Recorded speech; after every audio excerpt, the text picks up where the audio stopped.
प्रदेश में तीसरे चरण का मतदान था, जो कि 71.6% से पार गया है।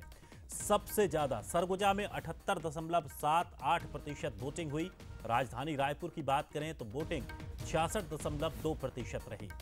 सीएम विष्णुदेव साय ने सोशल मीडिया प्लेटफॉर्म एक्स पर एक पोस्ट किया, जिसमें उन्होंने मतदाताओं का आभार जताया है।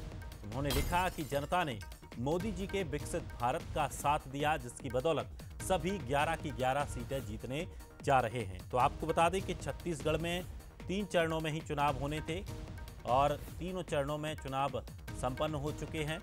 और अब इसे लेकर मुख्यमंत्री विष्णुदेव साय ने एक पोस्ट किया है, जिसमें उन्होंने मतदाताओं का आभार जताया।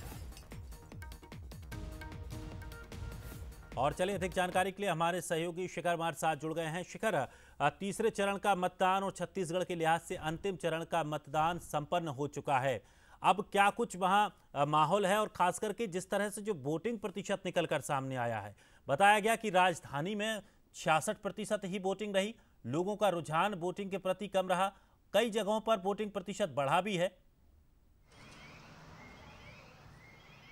देखिए, जिस तरह से कल तीसरे चरण का मतदान हुआ, प्रदेश के जो 7 लोकसभा सीटें हैं वहां मतदान किया गया और मतदान खत्म होने के बाद जो आंकड़े निकल कर आए हैं, 71% से ज्यादा मतदान छत्तीसगढ़ में हुआ है। ये साफ तौर पे कहा जा सकता है कि 2019 में जो चुनाव हुए थे उससे महज 1% ज्यादा मतदान इस बार 2024 लोकसभा चुनाव में देखने को मिला है। सबसे ज्यादा मतदान प्रतिशत की अगर बात की जाए तो सरगुजा में सबसे ज्यादा 78.78% मतदान हुआ है। इसके साथ ही अगर बात की जाए तो बिलासपुर में सबसे कम 63.95% मतदान जो है वो हुआ है। और साफ तौर पे कहा जा सकता है कि इस बार जो मतदान किया गया था उस मतदान में पिछले 2019 की तुलना में 1% का ही इजाफा हुआ है। हालांकि जो निर्वाचन आयोग है मतदान प्रतिशत बढ़ाने को लेकर लगातार कवायद करता रहा, लेकिन मतदान का जो प्रतिशत है वो 70%,